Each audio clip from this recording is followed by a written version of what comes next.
we might need to talk about the area or find the area. If we've got parametric curves, you know, that we're still graphing those in the Cartesian coordinate plane. And so we still might need to talk about the area under the curve, like we did for Cartesian equations. So let's talk about that. All right, so if I've got y equals f of x, what does the integral of a to b f of x dx describe there for me? That's the area under the curve, isn't it? So if I've got this y equals f of x from a to b, we usually say area under the curve. You know, if it goes below the x-axis, we've got the net area between the curve and the x-axis, but you know what I mean. That's that area, right? It's the area under the curve, or area between the curve and the x-axis. Well, let's do this. Let's kind of adjust it, not much, but let's write it, instead of f of x dx, let's write it y dx. And the reason we're going to do that is because what if, so this is for a Cartesian equation. What if we have x equal f of t, y equals g of t, I believe is Cartesian. What if we have this curve here, not in terms of y equals f of x, but parametric? Well, very simple one-to-one correspondence here. We know what y is, that's g of t. Now, dx, all right, so here's this is our x now. So what would dx be? Yeah, it's the derivative times f prime dt, right? So this area, which this describes the area if we've got a Cartesian equation, well, the area now becomes, all right, so it'd be the integral, and y is g of t, and dx is f prime of t dt.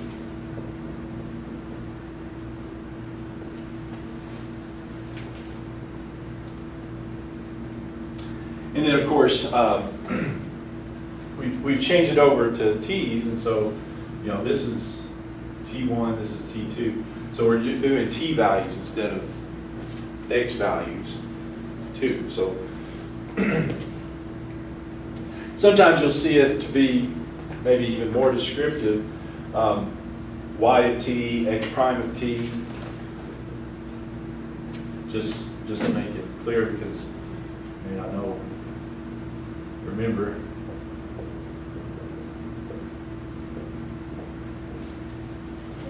but this gives me the same area that this did. It's the area between the curve and the x-axis.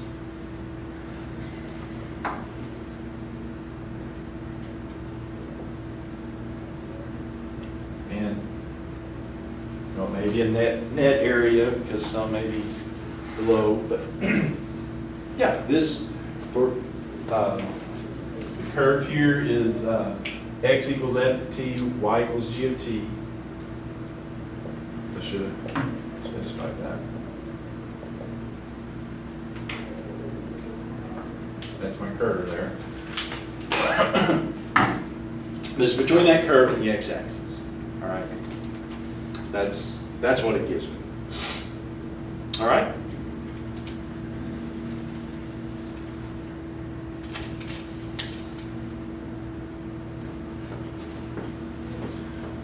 So pretty much the same thing. It's just we adjust it for a little bit.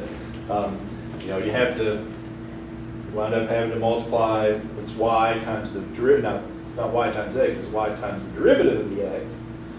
So you know that can, of course, complicate things because you got the multiply there. But anyway, let's listen.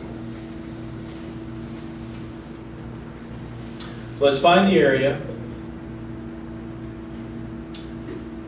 from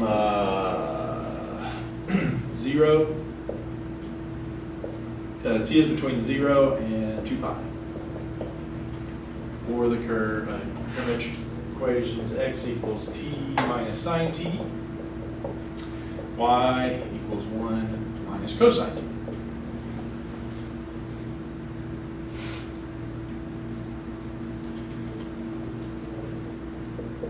So since we've got parametric and don't want to change it back, I don't think that would be advisable, but anyway, we're going to use this. Now that I look at my notes, they may use alpha and beta for the t values, but you know what I mean there. T1, T2, so in this case,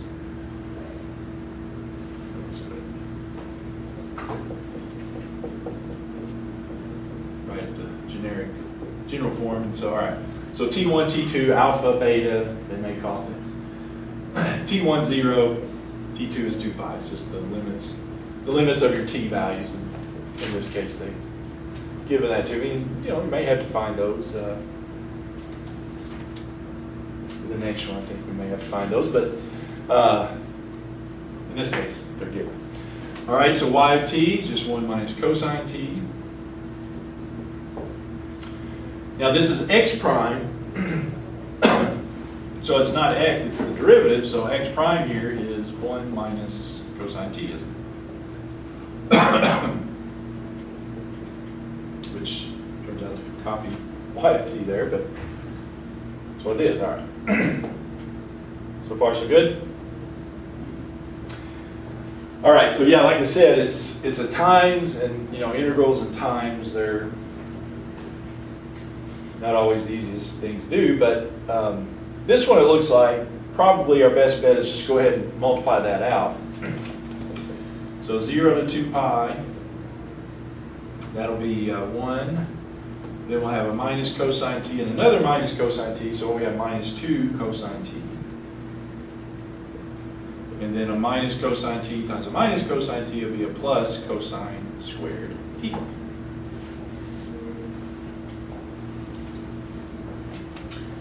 Well, now we've got minus and plus, so we can do these all individually, and that's good because 1 dt, that's an easy one, minus the integral of 2 cosine t dt, that's an easy one, plus the integral cosine squared t dt, that's where we do have a little bit of finagling, we might state it too. Yeah, these first two integrals, those are going to be easy. Let's go over here and do them.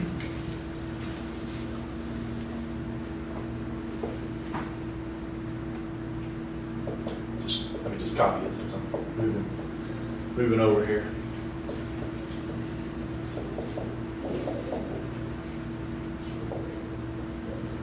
Okay, so this is what we got.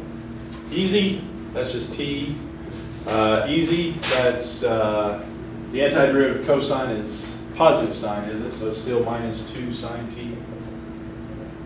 What about this? Cosine squared. How do we do the cosine squared? We haven't done one of those in a while. Even power cosine. Use that double angle. Yeah, the double angle is 1/2 plus 1/2 cosine 2t. Is that right? Okay. So use that double angle identity, and then yeah, that's going to set up two relatively easy antiderivatives.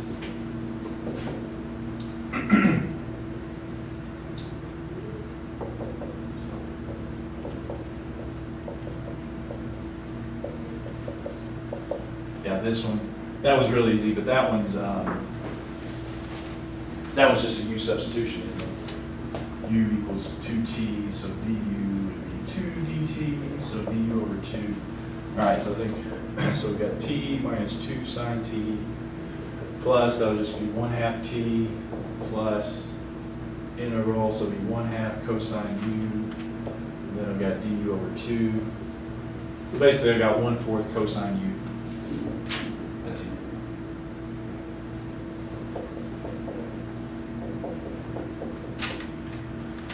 cosine u, so that's positive sine u, but u is 2t. And then, I left my parameters way back here, 0 to 2 pi.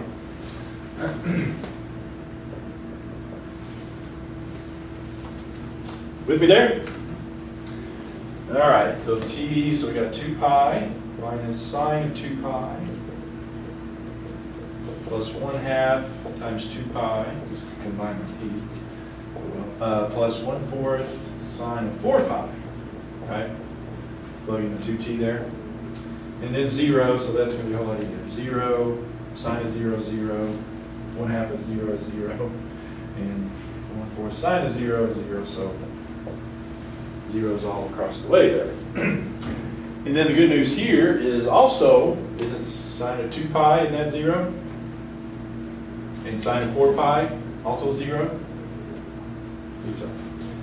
So we wind up with 2 pi, that's 0, that'll be 1 pi, 0 and 0, 3 pi. Yep. Is that okay? Any questions on that one? All right, well, give it over.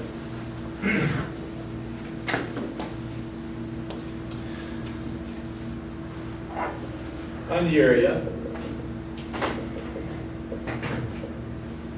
enclosed by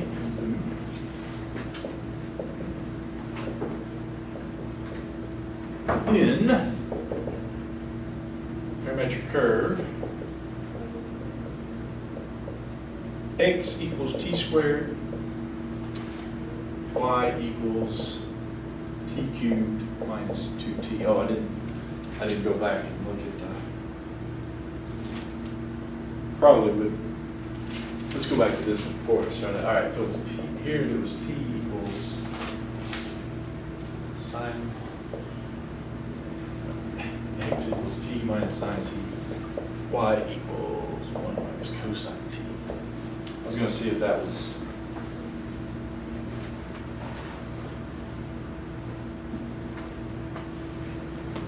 forget my calculator. Forgot my calculator.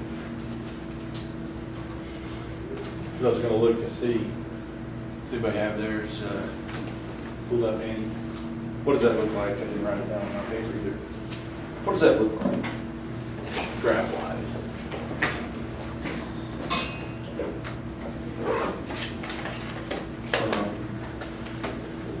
0 to 2 pi. Minus cosine t. Yeah, t minus sine t, 1 minus cosine t. From 0 to 2 pi. 0 to 2 pi. So. Oh, okay.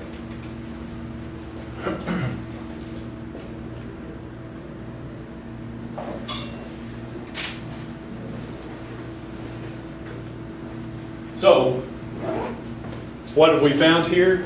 It's the same thing that we found previously with Cartesian equations. If we did the integral, it's the area under the curve. So we found that area right there. Right. Well, so back to this one. Find the, so that's 3 pi, it's the area there.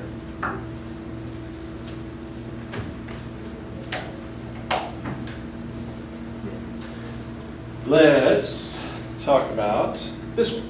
Find the area enclosed by the loop in the curve, x equals t squared, y equals t cubed minus 2t. Now for this one, you know, that one was from 0 to 2 pi. This one, to get the loop, because I think if you do 0 to 2 pi, you won't get the loop. If you do 0 to 2 pi, because I do have this one graphed in my paper, I think you get, I may just get this, if you do 0 to 2 pi. So to get the loop, go minus 2 pi to 2 pi. See if that gives us a loop. Get something like this.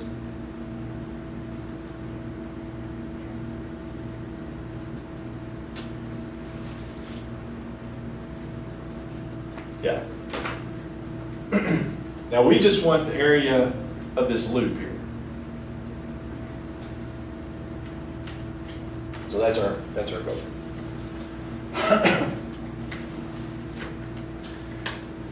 Now, first of all, to graph that whole thing is 0 to pi, but that's not what we're going to integrate here. We just want the area of the loop, because if we integrate from negative 2 pi to 2 pi, that's going to find area out here too, area under the curve. And matter of fact, well, yeah, we don't want to do that. So we have to see here. Obviously we can see that it's closing up when we cross the x-axis here. So I need to find where we go across the x-axis, and then it comes around here, and then it comes back, and it comes across again on the x-axis. So I need to find those points where it hits the x-axis.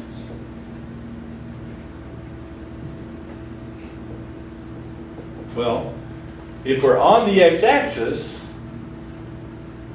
talk about x-intercepts. X-intercepts also known as.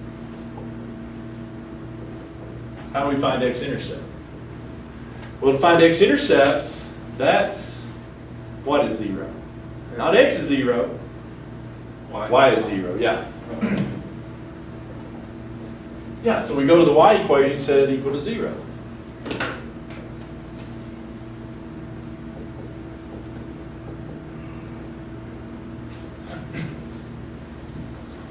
Which is going to be vector out of t, so it'll be t squared minus 2, so that would be t equals 0. T squared minus 2 equals 0. So that's obvious, and then t squared equals 2, so t plus or minus square root of 2. So I actually get 3 values. Now, if you follow along here, we're actually wanting these t values where it hits the x-axis here and then comes back around and hits here. So you have to kind of figure out. Now, it's easy to figure out where this one is, t equals 0, because if you plug in t equals 0, what do you get? What point do you get? 0, 0. So t equals 0 is here. That's not the one we want. We want the square root of 2 and then the negative square root of 2 and the positive. So I'm going to set my t up to go from negative square root of 2 to positive square root of 2. That's going to be my parameters, my t values. You see that? So this area is the integral from negative square root of 2 to positive square root of 2. So that gives me my upper and lower limits. All right. Now since I got parametric, also using t values, also, how do I get the area? Well, it's y of t times x prime of t dt. That's the formula that we derived there in various things. So in this case, it's negative square root of 2, square root of 2, y of t, so that'd be t cubed minus 2t times x prime, not x prime. So what is x prime? 2t, easy enough, 2t dt. This one actually is a little easier. Sometimes they're easier than others. Yeah, the only thing here, can't do the antiderivative yet, but go ahead and distribute back in there. So that would be 2t to the 4th minus 4t squared. Yeah, so now it's just simple power rule. So it'd be 2/5 t to the 5th minus 4/3 t cubed. And make that go from negative square root of 2 to positive square root of 2. So if you plug that in, it'd be 2/5 times the square root of 2/5 minus 4/3 square root of 2 cubed. And then minus, plug in the negative square root of 2. So it'd be 2/5 times negative square root of 2 to the 5th, and minus 4/3, negative square root of 2 cubed. And let's, yeah, so square root of 2, see it's pretty easy, but square root of 2 to the 5th, isn't that square root of 2 5 times? One way to look at it. Well, those two give me 2. Those two give me 2, so what have I got? 4 square root of 2. So we got 2/5 times 4 square root of 2. Same deal on that. Square root of 2 cubed, that would be, leave off 2 of those. 2 square root of 2, all right. So that'd be 2 square root of 2. And then back here, we just have the minus to contend with. You're going to get a minus 4 square root of 2. And that'll be 4/3 times a minus 2 square root of 2. So anyway, to get the exact answer, that's what you need. What is that? 8/5 square root of 2 minus 8/3 square root of 2. This would be a minus 8/5 square root of 2. That would be a positive 8/3 square root of 2. And so, yeah, it amounts to just kind of doubling up. Another way we could have done it. But anyway, I get that to be negative 32 over 15 times square root of 2. If you put all those in, do the calculations or some decimal equivalent, yes, but it's kind of fun sometimes to look at the exact values. But anyway, now, do you notice something weird about that? It's area, and it's negative, and it's not because it's below the x-axis here, because actually you got some above and some below. So it's kind of different. Here's what happens. When I was coming in negative square root of 2, which way am I going? I'm going backwards. Yeah. When I'm doing y equals f of x, I'm usually going forwards, left to right. Here I'm going backwards. And so that's why, this piece is going to be negative because we're going backwards. And then this piece we're going forwards, but we're below the x-axis, aren't we? So you got 2 negatives there, basically 2 negative areas. So that's why it comes out to be a negative area. But anyway, interesting stuff to think about.